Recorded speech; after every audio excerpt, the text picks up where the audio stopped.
Hello and welcome to this episode of the Reset Podcast. I'm your host, Laura Mignot.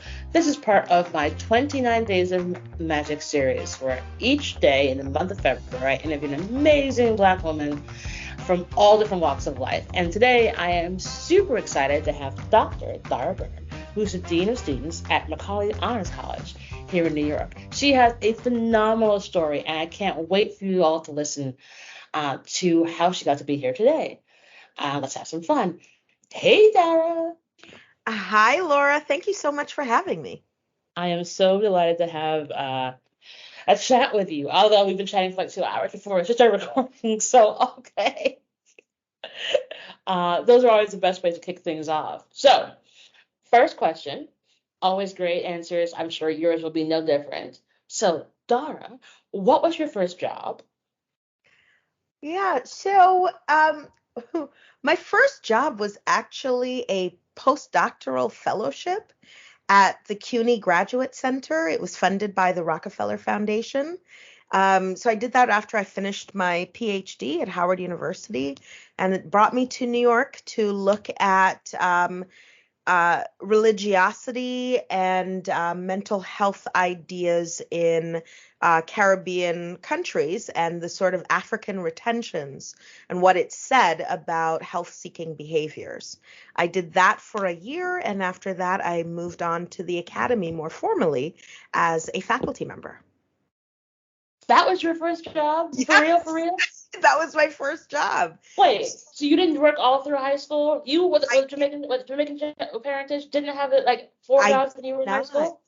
I did not. So Wow. in my family, my parents were very straightforward. Your job is to go to school. You don't do that, then we have a different conversation to have. But the focus was always on school and figuring out what it is that I wanted to do. And I have to be honest, it took me a long time to figure that part out. Uh, a really long time. In fact, I think I have this many degrees because I didn't know what I wanted to do that would be joyful. For the town that I grew up in Ottawa, Canada, a lot of people complained about the jobs that they had. And so that idea of figuring out what you wanted to do, that you wouldn't complain about working for government or going to your job on Monday and so on, that really just always bothered me. And I was looking for that thing that I would be excited about doing forever and ever. And I didn't figure it out in undergrad. So I was like, I'm going to do a master's degree. Surely I'll figure it out by then. And then I didn't figure it out then either. So I went on and did a PhD. And during my PhD, I applied to be a teaching assistant, really because it had a great scholarship and I was an international student and I needed the money to contribute to rent and things like that. And I was really surprised that when I got into the classroom as a teaching assistant and standing at the front of the room, that I had a feeling come over me that I hadn't had before. And it was one of those things where I thought, and this is before I even started doing anything, oh my God, how did I not know that what I want to do is right here? I love being in the classroom, and you can be in the classroom from the other side of the room. And so in a way, I guess teaching assistant would have been the precursor to what became a postdoc. But I just got really solid on the idea that I belong in the classroom. That's where I just love being with people around ideas, debating ideas, sharing ideas, seeing what we build together through our various commitments, sometimes commitments that are similar and other times vastly different, but ultimately spending moments and time with people as they are on their own intellectual journey. And I have never left that. Awesome. Wow. That's a pretty incredible testimony. And it's also that you just randomly cast me through and you're from Ottawa, Canada. Yeah. How do Jamaicans end up in Ottawa?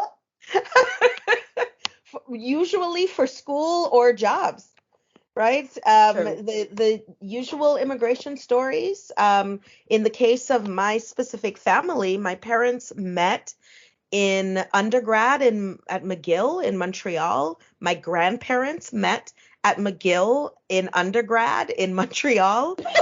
They met during right before the World War One. My parents met during the 60s and Black Power days. And in both instances, everybody went back to the Caribbean after finishing school. And eventually, I would say maybe when I was about 9 or 10, my dad was doing work with the UN development projects, and we immigrated to Canada. And my grandparents were already living there, along with a number of friends that my parents had in when they were in undergrad in the 60s. So that's how we ended up in Ottawa.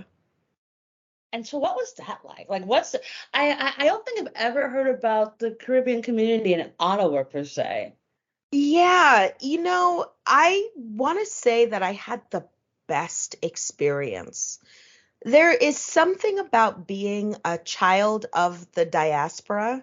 Now, the US is my fourth country. I should clarify that. The US is my fourth country, but Ottawa is diverse in ways that people wouldn't normally think about. There are friends that I had in school from all far corners of the globe with many different experiences through immigration or not, in addition to having friends and being around people from First Nations communities in Canada. And so my sense of how people live in the world, the importance of their cultures, what they're trying to do for their families, how they build communities. I just always had that sense of multiple ways of seeing and being in the world, and having great comfort with that and confidence with being different and in common, and working across your differences, and being in great relationships with people who are not exactly the same as you. And I'm so grateful for that kind of experience, especially because the Canadian sense of diversity and belonging is very different historically, and through policies and how people work together in communities and go to school together. It's very different from the US. And I'm super grateful for that, because it laid the groundwork for what has turned out to be my life's work, which is building programs and running a college in a way where the goal is to ensure that every single student who walks through the door feels like they belong. It's not perfect, and you're always working at it, but that's the intention. And that comes from being in and through these just incredibly diverse environments that I got in Ottawa, Canada. I love this. It's just so wonderful. So tell me about your experience at Macaulay Honors College. Like, how did that come to be, and what's your sort of day to day like? Yeah, so I'm the fourth dean of Macaulay, and Macaulay is one of the 25 schools that makes up the City University of New York. Now, the title dean is the head of the school. Other schools have presidents. I am the dean, and my boss is the chancellor of CUNY. I am so humbled every day that I get to call this my job. That between the chancellor and the search committee and the chair of my foundation board for Macaulay and others, and the Macaulay family, that I was chosen to do this really important work. Macaulay is the only public honors college in New York. And over the last 23 years, we have provided opportunities for primarily public school students in New York City and Long Island, and a little bit in the surrounding tri-state area, and of course, some international students. Tremendous opportunity to graduate from college entirely debt-free. So Wow. we fund all 4 years of the undergraduate experience in addition to fundraising to cover the cost of study abroad or an internship if a company cannot pay for one, or research experiences. And I'd like to think that that combination of zero tuition, support for incredible experiential opportunities, and the best support staff in the business, that what you get are young people that get to do what I got to do in the 1900s when I was in school, which is just be a student and figure out who you are and what you want to do and how you want to live.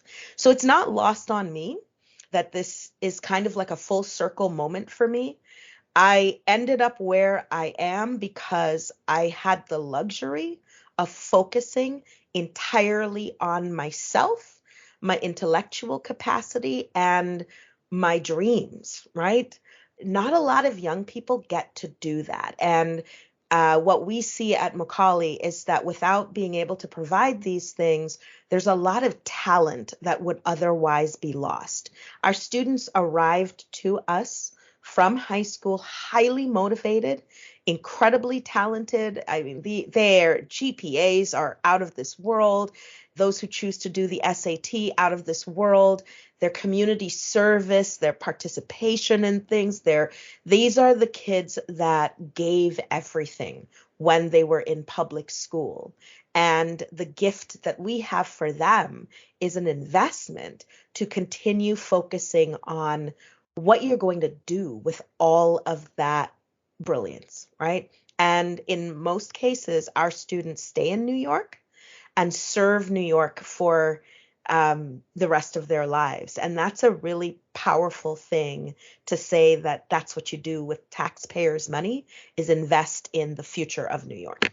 So that was a sermon.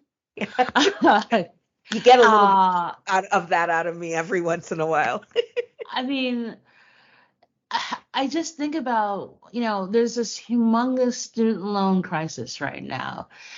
And you think about, there's always this idea of like, what does it mean when you get to be fearless? And how does it turn you, what does it turn you into in terms of the person that you become if you don't have to have fear?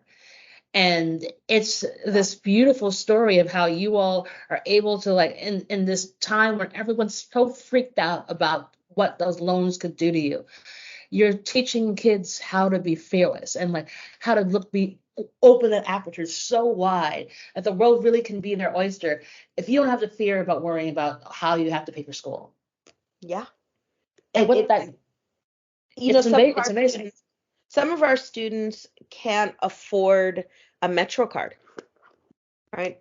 The choices that they make about their next steps in college comes down sometimes to $200 to $500. We're not talking about a $50,000 problem.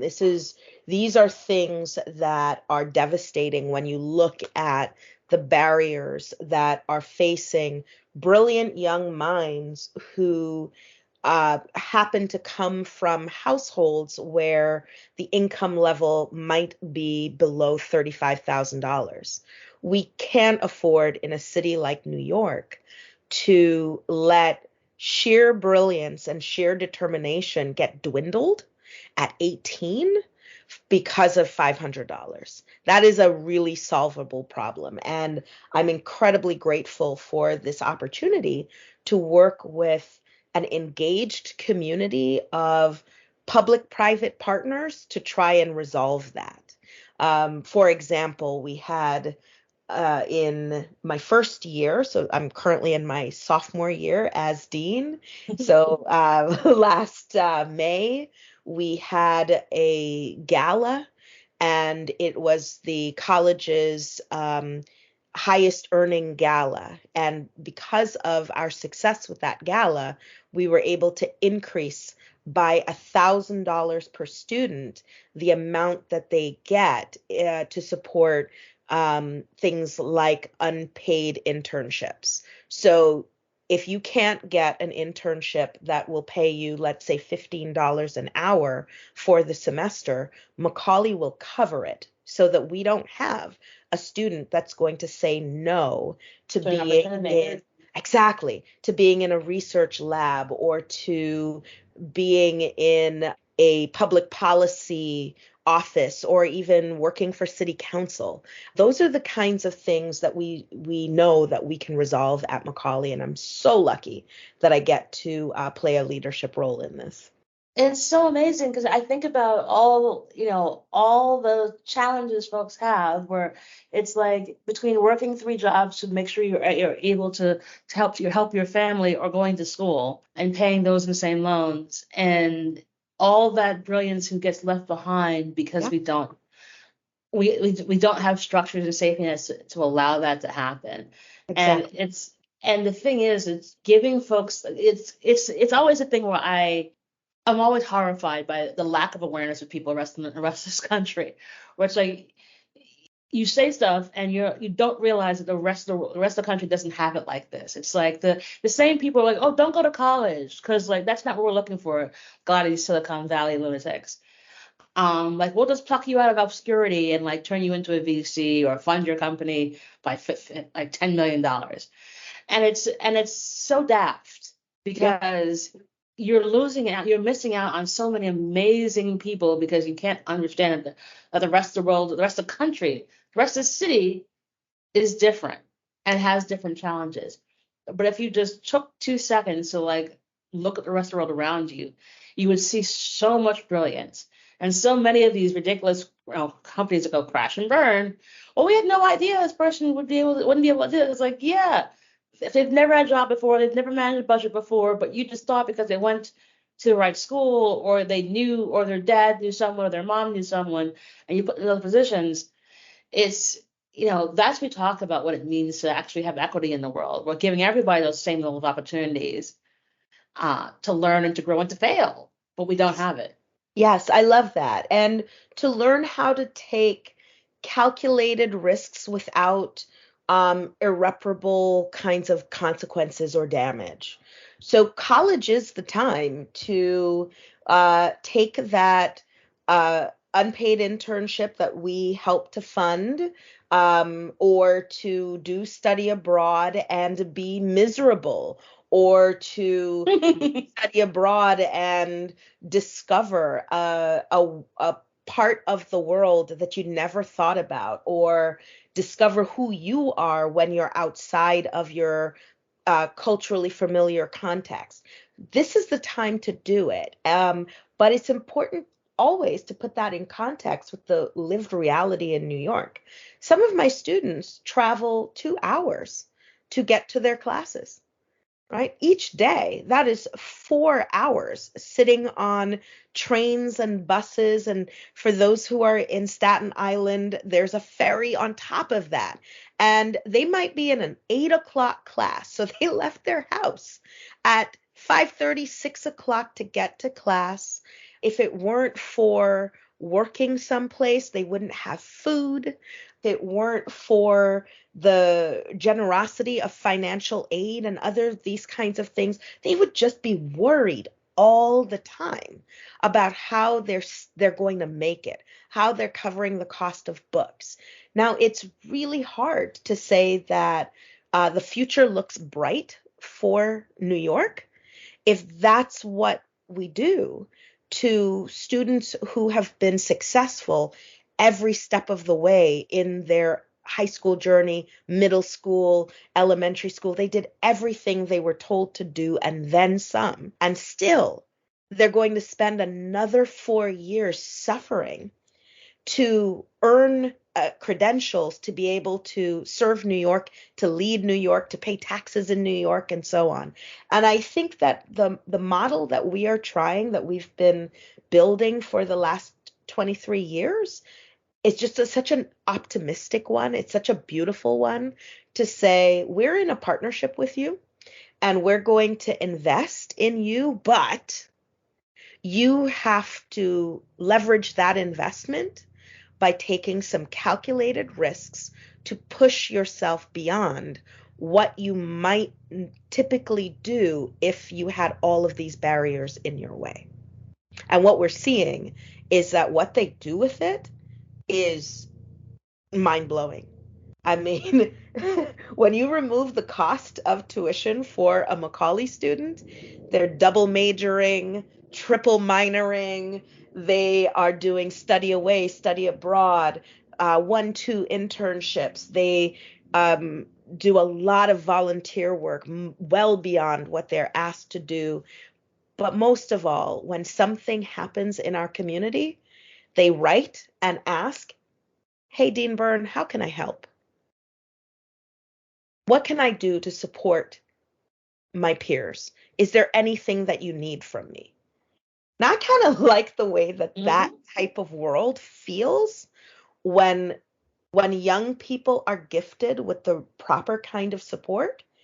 They pay it forward and back in ways that are just really set us up for a great model on how public education can work.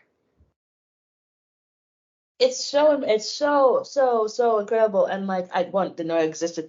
Big shout out to Kathy Lineberger for connecting us, because you know I care deeply about education for kids who didn't have the same opportunities as me, and it is something why I mentor a bunch, and I've always speak at schools, and because I know that like but for different circumstances I could have been one of those kids.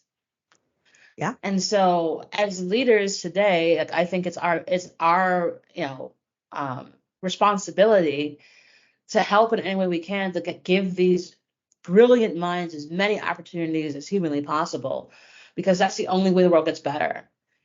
So, in this current climate, things are a little bit weird around, diversity and equity, and, helping to show that like having a diverse student body is necessary, and that teaching about Martin Luther King and slavery is so important. And our academic institutions are weirdly under attack. Like, how do you navigate all of that? And like, how do your students who are some of there the kind of great students who'd be like, how do we support you all? Like, well, how are they responding to this? Yeah, it's an interesting experience to have a generation of young people who have experienced diversity, equity, inclusion in a way that's very different from my own. And sometimes when you are interacting with them, you have to open yourself up to the reality that things have changed so much in the academy from when you were there. So again, I was an undergrad in the 1900s where being the only one in the classroom was pretty common, or being the only one writing about topics that were connected to race or class or other things like that. Now, my students, I mean, they know a lot of stuff about topics that don't necessarily have anything to do with the communities that they come from. And it's an exciting thing to try and figure out how you support that student, because a lot of the efforts that have been made in the last, what are we at, 60 or so years out of Brown have actually worked. And I know there is a lot that's not working and a lot of emphasis on what doesn't work or what is under attack. But when you get into the rooms like I do with the young people that I serve, what you realize is that the ongoing effort of educators in New York City, the tri-state area, and elsewhere to bring them a well-rounded curriculum has been happening for decades. And these guys can talk about so many different things and have values that are really balanced. Now, of course, I'm not talking about every single human being that I've ever met, but I am working with young people that are hungry for solutions. They're not really interested in talking about problems all day long and dissecting what is going wrong. They're really asking the question of, how can I be part of the solutioning, and what does that look like? In fact, many of the opportunities that come our way that our students sign up for or are eager to participate in are about being in the spaces in New York where people are actively working on solutions. Even if the solutions aren't perfect or they're a little bit messy and so on, they want to see that. And I find that to be both humbling and refreshing, and something that challenges me to ask every day, how can we strengthen our curriculum and programming to put them in places where they're around other people who are not deterred by attacks or challenges or defunding, but they're keeping on with the meaningful work. That's where these guys want to be. And I'm excited about what that means to invest in folks that have no intention of giving up on the kind of world that they want to live in. That's awesome to hear, because sometimes I'm scared. For sure. The benefit of being around 18-year-olds is that they don't accept that that's the fate of the world, because their shot hasn't come yet. So they aren't looking at things the same way that we are. They are going to try. And what I think that has done for me is channel things away from fears to more looking at what are the specific finite barriers that I can move today for that kid. I can't do everything. I don't have all of the access and all of the power and all of the resources, but I do have 2,100 students that face a number of obstacles every single day that challenge their ability to get into spaces where they will learn with people who are hell-bent on seeing a different kind of world. So what do I got to do to make that easier and more discoverable, or just more fun? So that's kind of where I put my focus. And it's been, I got to tell you, Laura, it's been really exciting, sometimes therapeutic, but really exciting, because the students show up in droves. I mean, they show up and they invest their intellectual capacity in that. You know, that does warm my heart. I feel a little less scared, thanks. Because I think it's just, again, I feel like there is such a wild misjudgment of what this next generation is going to do. And I think it's coming from groups who assume that if they just keep, pressuring and banning and, restricting everything under the creation, that's just going to stop people. And I'm like, I don't think that's possible, because the internet exists, social media exists. We're no longer having 3 channels of television. There isn't a way for you to hide information anymore. But I think it's just a matter of, as you said, opening up those barriers so that folks can thrive through them. Because once you give folks the world, they'll figure out how to manage. But if you throw up every single rock you can in their way, then they're going to trip and they're going to fall. but they're still going to find their way. It just might take them longer.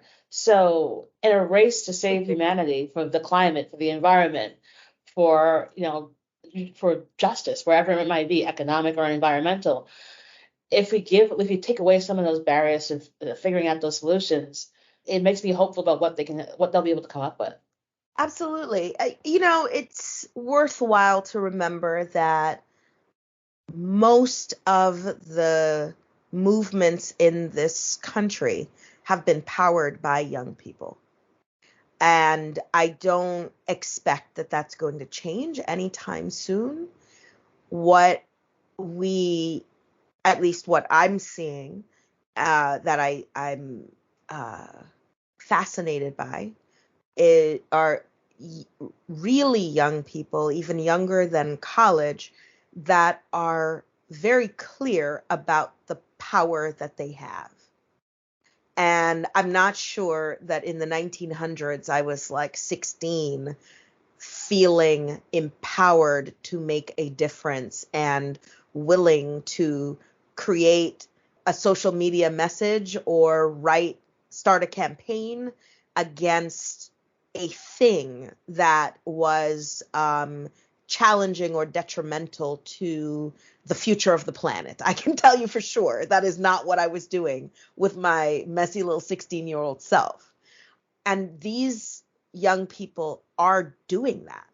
And they're finding each other online in communities. They're linking arms and practicing a kind of, and I'm using the word brotherhood because I'm thinking about Martin Luther King specifically. In some of his work, he talks about using technology and using advances in sciences to move from a sense of a neighborhood to a sense of a brotherhood. And what he meant by that was what it looks like when we work together across our perceived differences to reimagine a world where we are addressing the challenges that we share, right?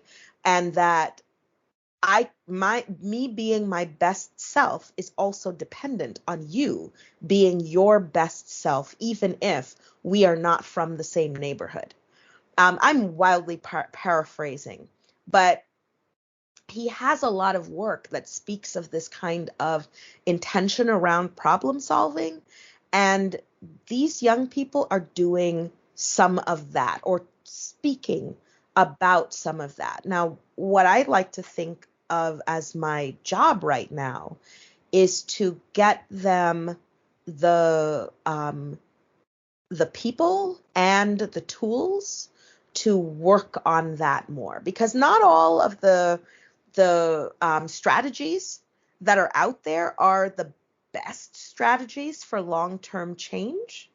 But I do think that when we create more spaces, certainly in the academy and in the way that we mentor young people around their agency and how to leverage their power to resolve some of these pernicious challenges, that is a great sort of way to partner across generations, because the kind of change that I imagine is not the same as theirs. And I'm not necessarily building alliances by spending time, as we see out there in the world right now, trying to convince them to do it my way or to shut them down when it isn't in the form that I want.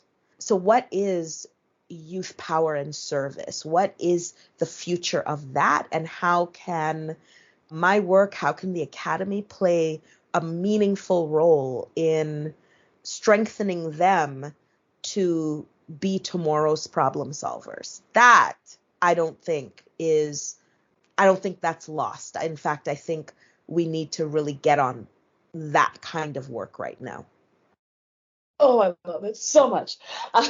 So you're out there teaching the babies and making sure they are supported and well loved. What does Dara do for Dara? Like, what do you do for your self-care? Oh my goodness. What do I not do? So I'm going to tell you a little personal story. Remember the storm last in December 22, that big snowstorm that shut down the East Coast. That Oh, was yes. okay. A So mess. so I was one of those fools that was out there in the snowstorm. Oh, dear. Yeah, with my daughter, and discovered that the border that I usually cross at to go to Ottawa was closed. And my GPS rerouted me on a country road where we had been driving out there for like 13, 14 hours. Saw a lot of cars parked, but nothing really moving. And after a while, when I mean, couldn't see anything, I pulled over, ready to start just crying and giving up. Couldn't figure out whether to turn back because the roads were, the snow was closing in and so on. And out of the blue, headlights showed up. 1 car, 2 cars, 3 cars, 4 cars. I was like, oh my gosh, there's a pack here. So I jumped into the pack, and lo and behold, all of those cars were heading to Canada, and we followed them, made it through. The next day, which was Christmas Day, I saw on the news reports of how many people died in their cars. And that brought to the surface for me a lot of reflection on what I had not been doing for care, particularly because I was only on that road that late, because I was late leaving New York, because I had so much work to do, so many things to take care of. And, I'm like, I'm Canadian. I know snow. I'll be good. I was not good. And my daughter was not good. And I will never be in that kind of spot again, where the imbalance between life takes me close to the end. So from there, she and I started playing pickleball every Saturday and spending more time having fun. As I told you earlier, I've started going to exercise at 5:30 in the morning so that I start my day telling myself wonderful things, as opposed to feeling bad about what I didn't do for myself.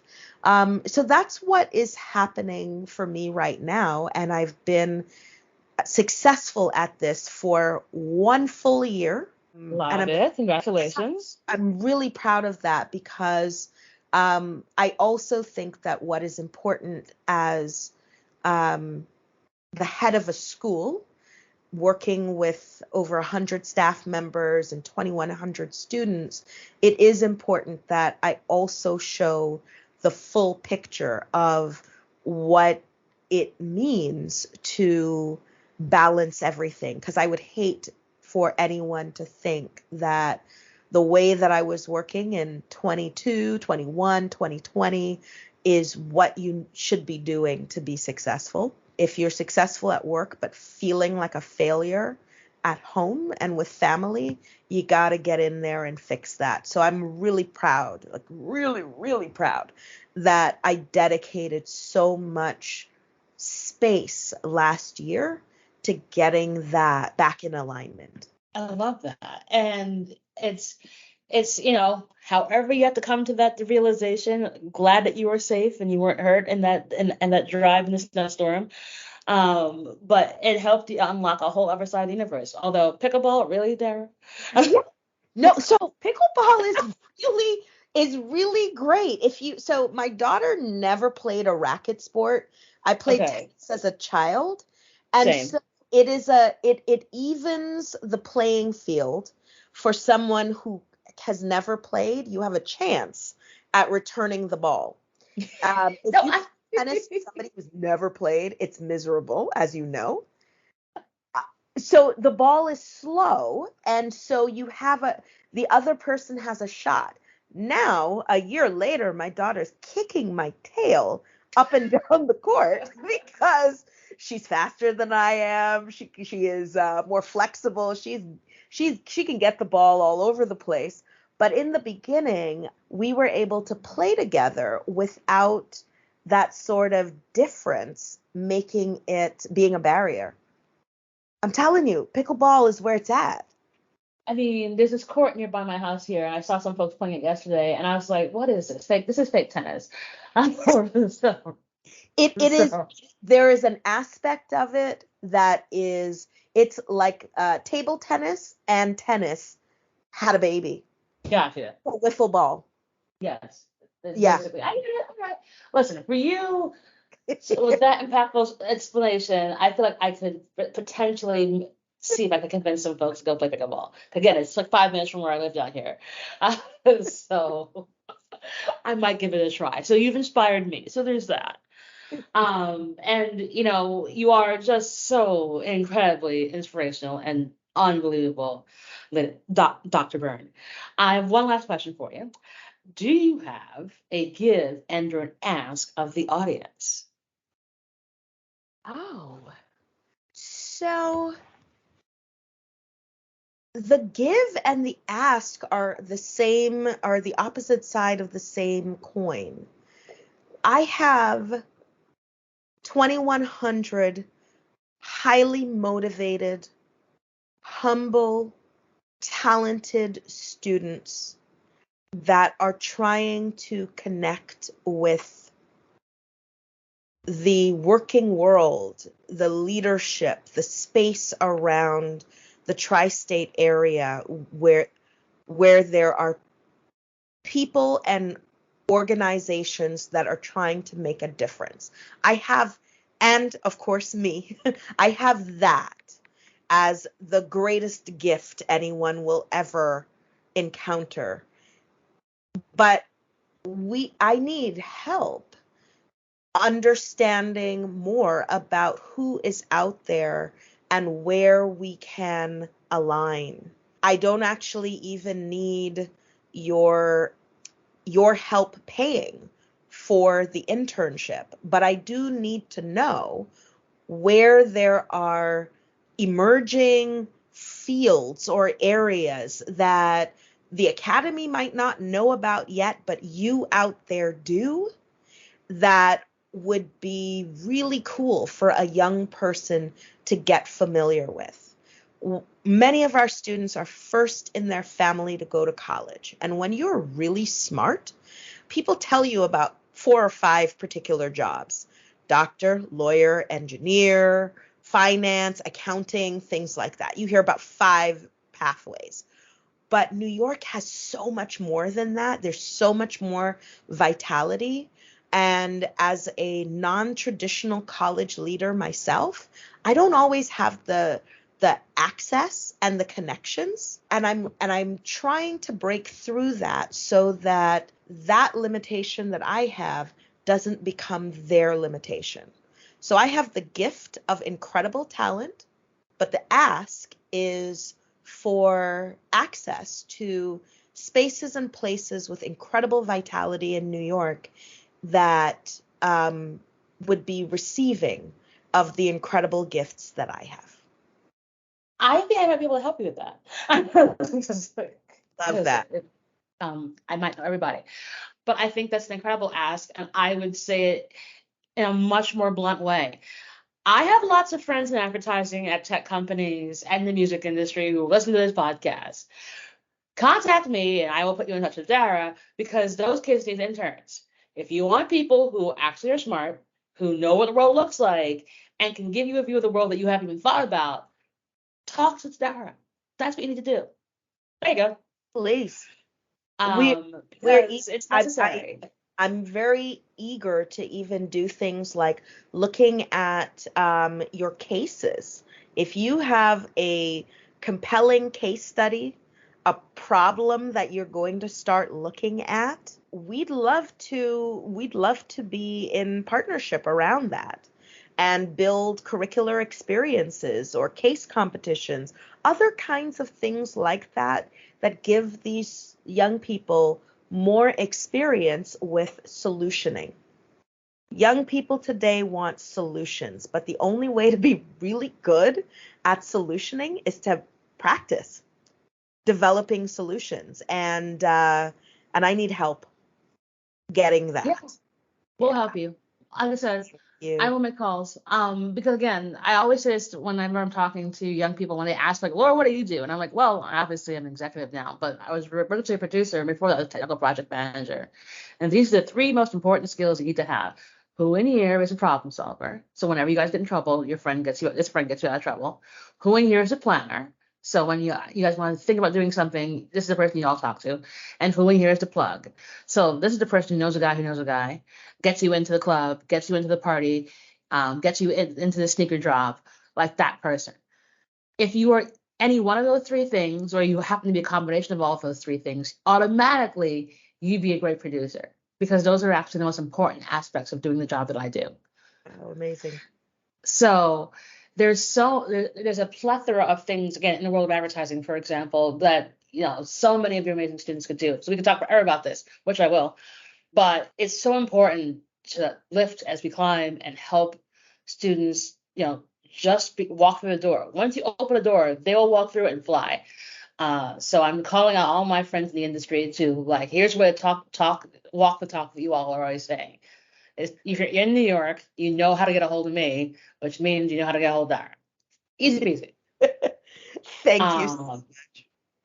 I tend to be blunt about these things. But Dara, you are amazing. We've been talking for 5 hours. It's just so awesome to talk to you. And I can't tell you how delightful it is to meet someone like you, who in the face of so much foolishness is just doing a damn thing.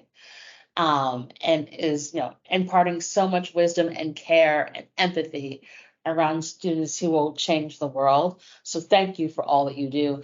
And thank you so much for being on the podcast and being part of 29 Days of Magic. Thank you. Thank you so much for the opportunity and also the partnership around the kind of world that we want to live in and the world that we want to leave behind. Amen. So we'll put all the details in the show notes for you to contact Dara. Again, I'm saying to my friends in the industry, you all are holding companies. You're all in New York. It is not hard. Interns. They'll even pay for your interns, so stop it. But we'll find lots of folks to connect you with, because it's so important and impactful, the work that you do. And thank you so much for being on the Reset Podcast. And that is our show.